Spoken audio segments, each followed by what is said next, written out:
শুৱাপাতিতে পত্নীক হত্যা কৰি আৰক্ষীৰ ওচৰত আত্মসমৰ্পণ স্বামীৰ পৰকীয়া প্ৰেমৰ বাবে হত্যা নে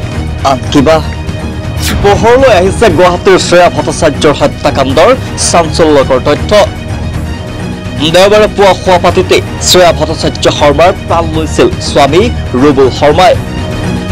উলুবাৰীৰ ফেমিলি কোৰ্ট পথৰ হাউচ নম্বৰ 18 প্ৰথম মহলাৰ বন্ধ কোঠাত পৰি ৰৈছিল ৰক্তাক্ত শ্ৰেয়া নামৰ মহিলাগৰাকীৰ নিথৰ দেহ উল্লেখ্য যে 4 বছৰৰ পূৰ্বে প্ৰেম বিবাহ হৈছিল ৰুবুল শ্ৰেয়াৰ মেঘালয়ৰ ডাউকিৰ শ্ৰেয়া ভট্টাচাৰ্যৰ সৈতে 7 জনম একেলগে থকাৰ প্ৰতিশ্ৰুতি দিছিল নলবাৰী তেহুৰ যুৱক ৰুবুলে 2 বছৰৰ পূৰ্বে শ্ৰেয়া ৰুবুলৰ জীৱনলৈ আহিছিল এগৰাকী কণমানি কন্যা সন্তান লাহে লাহে আগবাঢ়িছিল সংসাৰ কিন্তু হঠাৎ দেওবাৰে সংঘটিত ঘটনাৰ পাছৰে পৰা থান বান হৈ পৰিল শ্ৰেয়াৰ জীৱন পাখন্দ স্বামী ৰুবুলে ৰদেৰে মৰিয়াই হত্যা কৰিলে শ্ৰেয়াক হত্যা কৰিয়ে পানবজাৰ আৰক্ষী থানাত আত্মসমৰ্পণ কৰে পাখন্দ স্বামী ৰুবুলে আত্মসমৰ্পণ কৰি আৰক্ষীৰ আগত বিস্ফোৰক স্বীকাৰোক্তি স্বামী ৰুবুলৰ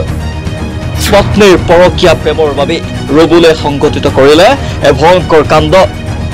কিন্তু ঘটনাৰ 24 ঘণ্টাৰ ভিতৰত পোহৰলৈ আহিছে অনেক চাঞ্চল্যৰ শ্ৰেয়াৰ পৰিয়ালে ঘাতক ৰুবুলৰ বিৰুদ্ধে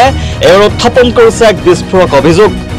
অনুসৰি শ্ৰেয়াক ঘাতক স্বামী ৰুবুল শৰ্মাই দীৰ্ঘদিন ধৰি শাৰীৰিক আৰু মানসিক নিৰ্যাতন চলাই আহিছিল